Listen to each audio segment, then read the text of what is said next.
En Hempstead, una ciudad tranquila en Hertfordshire, Inglaterra, había sido conocida durante mucho tiempo por su calma suburbana, un lugar donde la industria y la comunidad vivían lado a lado. Pero en su borde norte se encontraba un gigante del mundo del petróleo, el Buncefield Oil Storage Depot, construido a finales de los años 60. Durante el apogeo de la expansión industrial británica de posguerra, el depósito fue concebido como parte de la infraestructura energética estratégica del país. Sitios de almacenamiento de combustible como Buncefield eran esenciales para garantizar que Londres y las regiones circundantes nunca enfrentaran escasez de gasolina, diésel o combustible de aviación. A principios de la década de 2000, Buncefield se había convertido en una de las terminales de almacenamiento y distribución de combustibles más grandes del Reino Unido y, de hecho, de toda Europa occidental, con una superficie de más de 45 acres. Era una extensa red de tuberías, tanques, válvulas y bombas. Su capacidad de almacenamiento superaba los 60 millones de litros divididos entre 22 enormes tanques cilíndricos, cada uno capaz de contener millones de L de gasolina o diésel.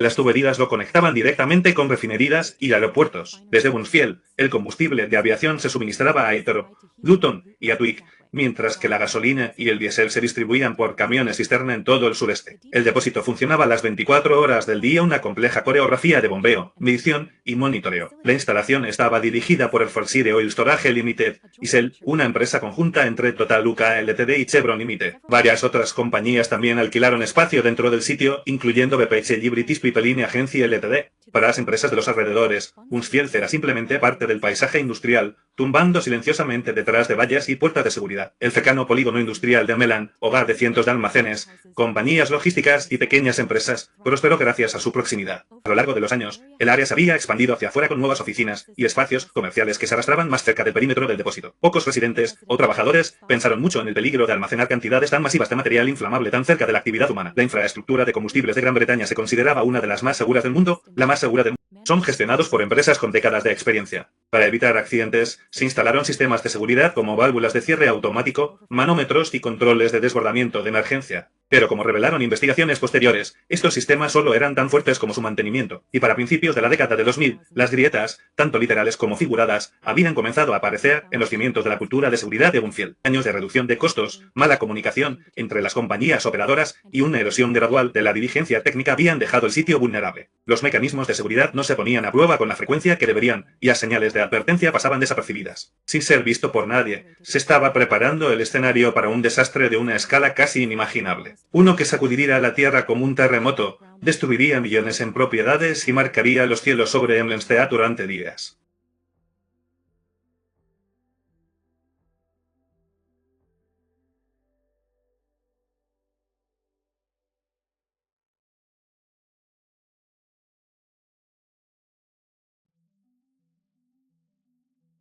La fecha era el domingo 11 de diciembre de 2005. Era una mañana de invierno todavía fría. Las calles de Hempstead estaban tranquilas, una bendición, como resultó. Pocos trabajadores estaban en el polígono industrial. Las oficinas estaban cerradas, y el propio depósito operaba con un personal mínimo. A las 3:00 de la madrugada, tanque 912, tanques 908 y no. En 1970, el tanque de almacenamiento de Buncefield, uno de los enormes depósitos de almacenamiento del país, comenzó a recibir gasolina sin vaciar a través de una tubería subterránea desde la refinería Coron en Essex, a casi 90 m de distancia, aproximadamente 10.000 m de combustible por hora, o alrededor de medio millón de litros cada 60 minutos. El sistema de medición del tanque, conocido como servomanómetro, se suponía que monitoreaba los niveles de combustible con precisión y enviaba señales automáticas para detener el flujo una vez alcanzada la capacidad. Además, un interruptor de hielo independiente separado sirvió como una caja fuerte.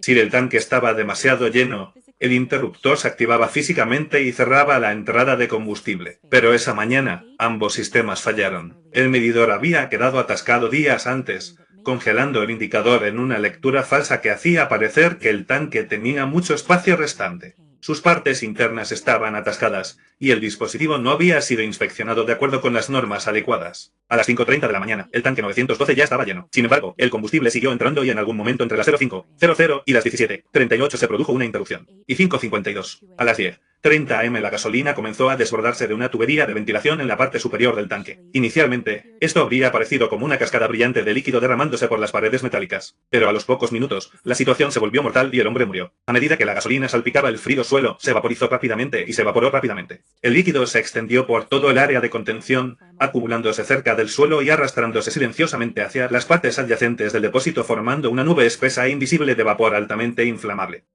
Las cámaras de seguridad registraron un espectáculo espeluznante, una fina niebla a la deriva baja y ancha, moviéndose como la niebla entre los tanques y las cercas. La nube de vapor se expandió hacia el exterior a través del sitio y en las carreteras cercanas, carreteras y caminos. Se trataba de una bomba de relojería que esperaba una sola chispa. A las 6:01 am esa chispa llegó. Nadie sabe la fuente exacta de ignición. Podría haber sido la chispa de un motor de arranque del vehículo, un generador en funcionamiento o incluso descargas.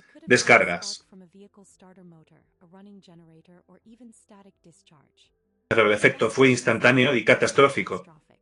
Una explosión masiva atravesó el aire, rompiendo la quietud previa al amanecer. Testigos a kilómetros de distancia describieron un destello cegador seguido por un profundo rugido concusivo. La onda de choque fue tan poderosa que registró 2,44 en la escala Richter, equivalente a un pequeño terremoto. Los edificios en un radio de 1 kilómetro quedaron devastados al instante. Las ventanas se rompieron a 3 millas de distancia y las puertas se desprendieron de sus bisagras. En los vecindarios cercanos, en los barrios de la ciudad, la fuerza de la explosión arrojó a varias personas de sus camas. Un residente dijo más tarde que sintió como si una bomba hubiera caído directamente sobre nosotros. La explosión desencadenó explosiones secundarias cuando otros tanques se encendieron. A los pocos minutos, Bunzfield se convirtió en un mar de fuego. Columnas de llamas subieron cientos de pies al aire, alimentándose de millones de litros de combustible. Los bomberos de todo el sur de Inglaterra se movilizaron en una de las mayores respuestas de emergencia desde la Segunda Guerra Mundial, con más de 600 bomberos. Más de 1000 bomberos, apoyados por 32 camiones de bomberos y unidades especializadas en situaciones peligrosas, lucharon contra el infierno. Para el amanecer, el fuego estaba totalmente fuera de control y no se podía controlar. Las llamas alcanzaron una altura de 150 m y el humo negro se elevó a 2 km, visible desde Bélgica y Francia.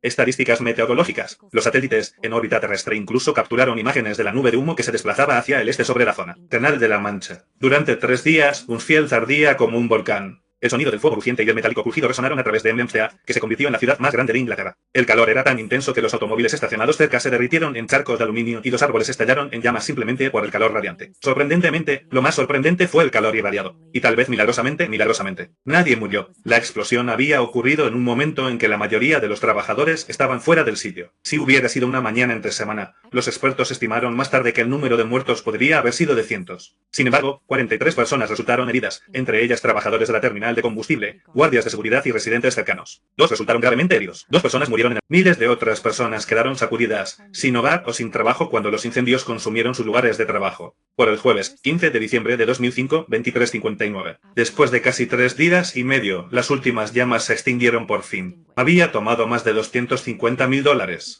El de espuma contra incendios, bombeo continuo y el trabajo incansable de cientos de personas que respondieron a las emergencias.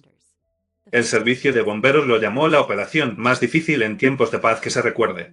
Cuando el humo desapareció, la devastación fue abrumadora. El depósito de Bunzfield era una ruina carbonizada. Todos los tanques estaban destruidos o gravemente dañados. Los edificios, oficinas, almacenes, concesionarios de automóviles y fábricas circundantes quedaron arrasados. El número total de edificios dañados superó los 2.000 con cientos completamente destruidos. El impacto económico de la explosión fue asombroso. Las reclamaciones de seguros superaron los 700 millones de libras y el costo total de daños, limpieza e indemnizaciones excedió los 1.000 millones de libras. Miles de trabajadores fueron desplazados y docenas de empresas se vieron obligadas a cerrar permanentemente. Los residentes describieron escenas surrealistas, calles enteras cubiertas de cenizas, ventanas rotas a lo largo de los barrios y un olor persistente a gasolina que permaneció en el aire durante semanas. Equipos de limpieza y equipos de protección trabajaron día y noche para eliminar suelo contaminado, escombros quemados y miles de toneladas de material arruinado. El gobierno británico puso en marcha una importante investigación dirigida por el Ejecutivo de Salud y Seguridad, HC, del Reino Unido, y la Agencia de Medio Ambiente, EA. A lo largo de los años siguientes, los investigadores construyeron una imagen del fracaso sistémico. No un solo error catastrófico, sino una cadena de errores menores y omisiones que se habían acumulado con el tiempo. Sus informes finales concluyeron que el desastre era totalmente prevenible. Los hallazgos clave fueron que el indicador de nivel del tanque 912 se había quedado atascado durante al menos 2 días antes del incidente. El interruptor de alto nivel independiente, que debería haber parado automáticamente la entrada, estaba atascado debido a un mantenimiento deficiente. No había ningún sistema de alarma para alertar a los operadores de un desbordamiento. El combustible se bombeaba con demasiada rapidez, sobrecargando los sistemas de contención, la cultura de seguridad del emplazamiento era inadecuada y el combustible no estaba en los procedimientos estaban mal documentados, la capacitación del personal era incoherente y la formación de los empleados. La investigación describió la explosión como el resultado de una cascada de fallas técnicas y administrativas que se produjeron en el proceso de fabricación del cartucho de combustible, lo que provocó un desastre excesivo de las piezas de repuesto. En 2010,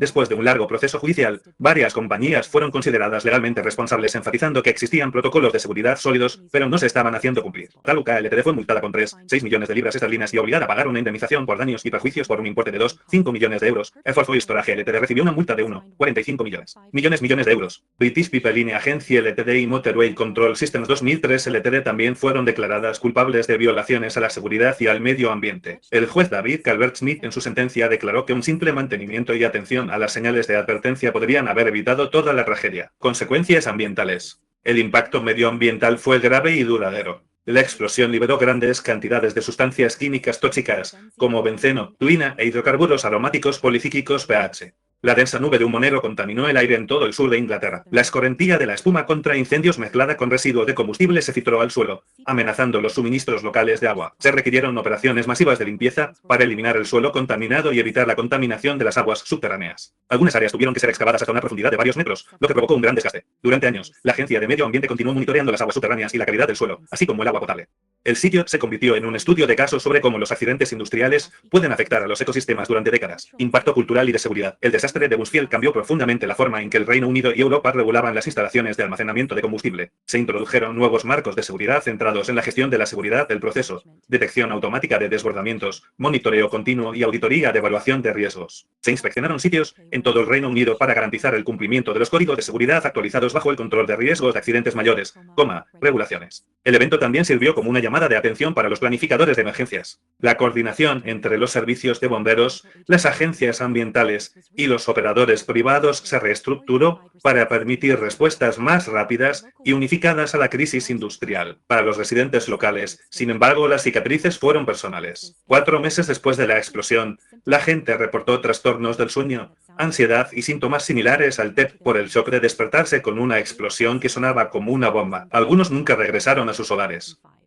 La mayoría de los tanques dañados han sido demolidos y partes del área han sido reurbanizadas. Se ha rehabilitado la zona y se ha reconstruido los memoriales, las señales de seguridad e incluso los simulacros locales de emergencia todavía hacen referencia a esa fatídica mañana de diciembre. Los expertos ahora miran hacia atrás en Buncefield como uno de los desastres industriales más significativos de la historia británica moderna, junto con tragedias como Fishboro, 1974 y Piper Alpha 1988. Se trata de una lección escrita en el fuego de que la tecnología no puede sustituir a la vigilancia y que cuando los sistemas de seguridad fallan, las consecuencias pueden ser sísmicas. En esa fría mañana de diciembre de 2005, la gente de Unlenstead se despertó con lo que muchos describieron como el sonido de la guerra, pero en los años siguientes reconstruyeron, más fuertes y sabios, y decidieron que tal noche nunca llegaría.